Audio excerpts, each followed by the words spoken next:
Motional EMF पढ़ चुके, rotational EMF की बात कर रहे हैं, समझिए ध्यान से।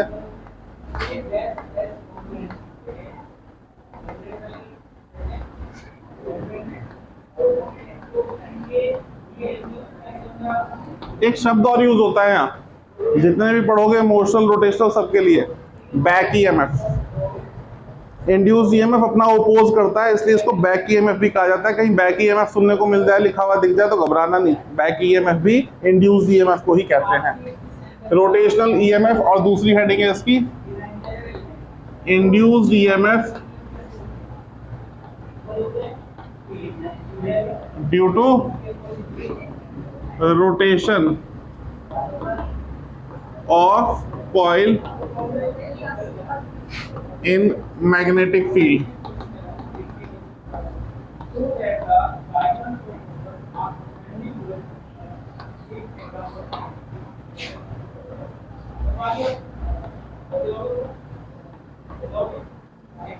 ठीक है, देखिए बहुत इंपॉर्टेंट टॉपिक है, बहुत ज्यादा इंपॉर्टेंट। जितना इसके लिए इंपॉर्टेंट लगाऊं उतना कम है।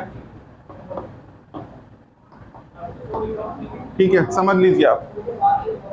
ऑल्टरनेटिंग करंट इसी पे डिपेंड करता है। आओ बैठो जल्दी। ये यूनिफॉर्म मैग्नेटिक फील्ड है, यहां एक कॉइल रखी है।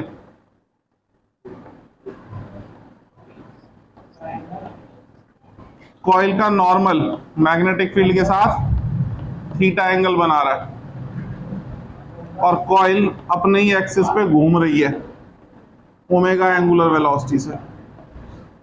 समझ रहे हैं बात को? अच्छा जी, तो अब क्योंकि ये कॉइल का नॉर्मल मैग्नेटिक फील्ड के साथ कुछ एंगल बना रहा है, या ऐसा कहें कि ये कॉइल मैग्नेटिक फील्ड के अंदर रखी हुई है, तो इसका कुछ फ्लक्स होगा, होगा नहीं होगा? कितना होता है भाई फ्लक्स? BA cos theta. अगर नंबर ऑफ टर्न्स n है कॉइल में, तो NBA cos थीटा लिख सकते हैं। 11वीं क्लास से पढ़ते आ रहे एक बात आप, omega is equal to theta by T, तो theta is equal to omega T लिख सकते हैं बेटा। तो फ्लक्स जो है वो NBA cos ओमेगा टी हो जाएगा। ठीक है, अब क्योंकि कॉइल घूम रही है, तो कॉइल के घूमने के साथ साथ एंगल बदलेगा, एंगल बदलेगा तो फ्लक्स बदलेगा, फ्लक्स बदलेगा तो ईएमएफ आएगा। वो ईएमएफ हम पता कर सकते हैं फैराडे के लॉ और लेंज के लॉ से। E is equal to minus d by d t of phi, ऐसा लिख सकता हूं क्या? तो E is equal to minus d by d t of NBA cos omega t चलेगा। NBA कांस्टेंट है, बाहर आ जाएगा, d by d t of cos omega t होगा। हाँ बेटा फिट जी, इसका डिफरेंशिएशन कितना होगा? अरे वो तो मैं मजाक में कहता हूँ यार, तुम सीरियस ले जाते हो। उन्होंने करवाया वो तो बहुत बड़ा अच्छा इंस्टीट्यूशन, सब अच्छा कराते हैं। मैं हालांकि सरकास्टिकली नहीं कह रहा, तुमने तो 12वीं में आ गए तो तुम्हें तो पता होना चाहिए cos ओमेगा टी का डिफरेंशिएशन। मेरी बातों को अदरवाइज मत लिया करो, मैं मजाक में किसी को कुछ भी कह देता हूँ, है ना मैं तुम पे कोई सरकास्टिकली कोई कमेंट पास कर रहा हूँ ना तुम्हारे इंस्टीट्यूशन पे, मैं जस्ट पूछ रहा हूँ, है ना। और ये बहुत बेसिक चीज है, आपको पता होनी चाहिए। आपस में डिस्कशन करने के लिए नहीं कहा है, keep quiet and just listen to me. कोई बात नहीं पता, इस लड़की को पता है, बताएगी। पक्की बात है, सही होता है, सही कह रही है, हैं? क्या होगा? अबे तुम ज्यादा दिमाग मत लगाओ। cos थीटा का डिफरेंशिएशन क्या होता है, यही पूछ रहा हूँ, आगे की बात नहीं पूछ रहा अभी, जहां तुम बुद्धि चला रहे हो वो नहीं। अबे नहीं पूछ रहा यार, इतना पढ़ा लिखा तो मैं भी नहीं हूँ। cos का साइन होता है ना, और क्या कह रहा हूँ, माइनस साइन। ये होगा कि नहीं होगा? अब आगे बात करते हैं, इनर लेयर को डिफरेंशिएट करेंगे तो ओमेगा टी का डिफरेंशिएशन वो मल्टीप्लाई में, तो N A B omega sine omega t मिला नहीं मिला, या N A B omega sine theta मिला कि नहीं मिला? अब ये जो ईएमएफ है साइन थीटा पे डिपेंड कर रहा है, बाकी सब तो कांस्टेंट है। तो अगर थीटा बदलेगा तो साइन थीटा बदलेगा, और साइन थीटा बदलेगा तो ईएमएफ बदलेगा। जब साइन थीटा मैक्सिमम हो जाएगा तो ईएमएफ भी क्या मैक्सिमम हो जाएगा? तो for EMF to be maximum sine theta should be maximum, that is 1। तो ई मैक्स कितना हो गया? इसी को ई नॉट कहते हैं। बात समझ में आई? अब ये यहां यूज कर लें तो ई कितना हो जाएगा? ई नॉट, कोई कसम नहीं खा रखी, स्मॉल ई से डिनोट करना, कैपिटल ई भी यूज कर सकते हैं। तो ऐसे भी लिखा जा सकता है, और ऑल्टरनेटिंग करंट में पूरे चैप्टर में ऐसे ही लिखते रहेंगे। जो बच्चे यहाँ इस टॉपिक पर टेंशन नहीं देंगे वो हर टॉपिक में पूछते ही रहेंगे कि ये कैसे आया, और मैं बता नहीं पाऊंगा क्योंकि ये तो पिछले चैप्टर में आया। बात समझ में आई? आराम से देखिए, पढ़िए, समझिए। हाँ बोलो। स्टेप थोड़ी है बेटा, ये इस पे डिपेंड कर रहा है। इसका मान अधिकतम तो इसका भी अधिकतम, मतलब मैक्सिमम। ये मैक्सिमम तो ये भी मैक्सिमम। ये मैक्सिमम कितना हो सकता है? साइन थीटा कॉस थीटा की मैक्सिमम पॉसिबल वैल्यू 1 हो सकती है, तो इसको 1 रख दो, तो ये इसकी मैक्सिमम वैल्यू यही बचेगी। इसको ई नॉट कह दिया। अब अगर इसको ई नॉट कह दूं तो यही बनेगा। बत्ती जली, चमका, चलो।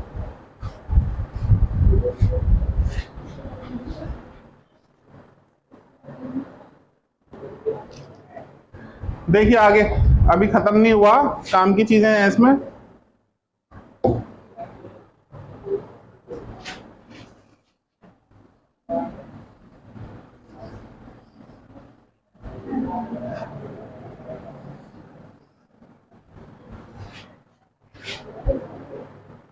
देखिए बेटा, यहां हमें मिल गया E is equal to E naught sine theta.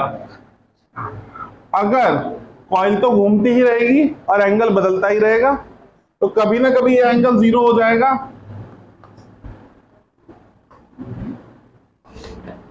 जब 0 हो जाएगा तो साइन थीटा की जगह क्या लिखेंगे? साइन 0। और जब साइन 0 की वैल्यू क्या होती है भाई? 0। तो ईएमएफ कितना हो जाएगा? 0। बात समझ में आई? जब थीटा 90 डिग्री हो जाएगा या π/2 हो जाएगा तो ये ई नॉट साइन 90 हो जाएगा, तो ई नॉट या ई मैक्स हो जाएगा। जब थीटा 180 डिग्री या फिर पाई हो जाएगा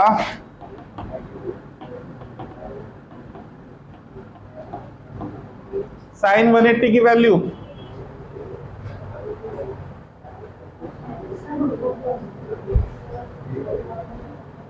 दसवीं की मार्कशीट बनवाई थी, मैं समझ गया। गजब इंटेलिजेंट। तो कितना हो गया?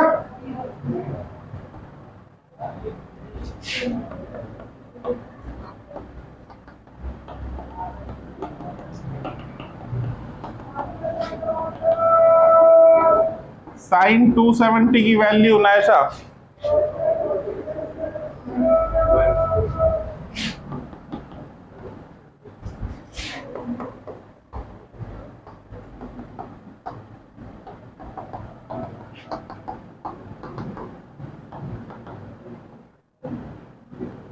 कितना हो गया?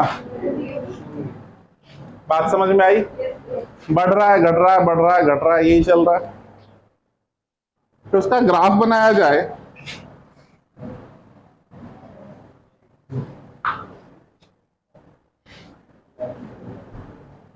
ये कानाफूसी बंद कर दो यार, कितनी बीमारी है, इस उम्र में ऐसे काम नहीं करते बेटा।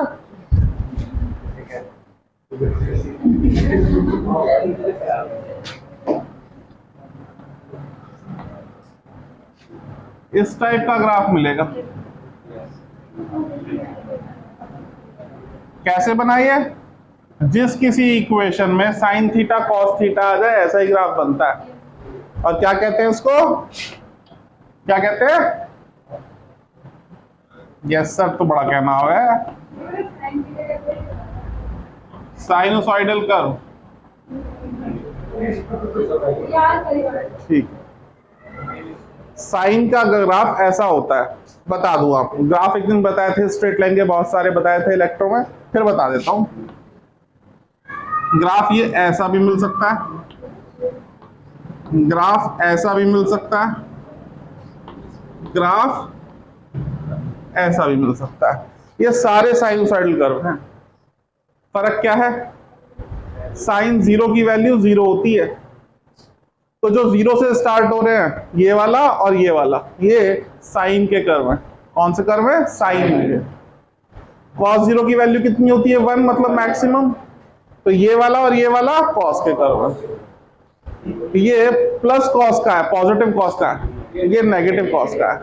ये पॉजिटिव साइन का है, ये नेगेटिव साइन का है।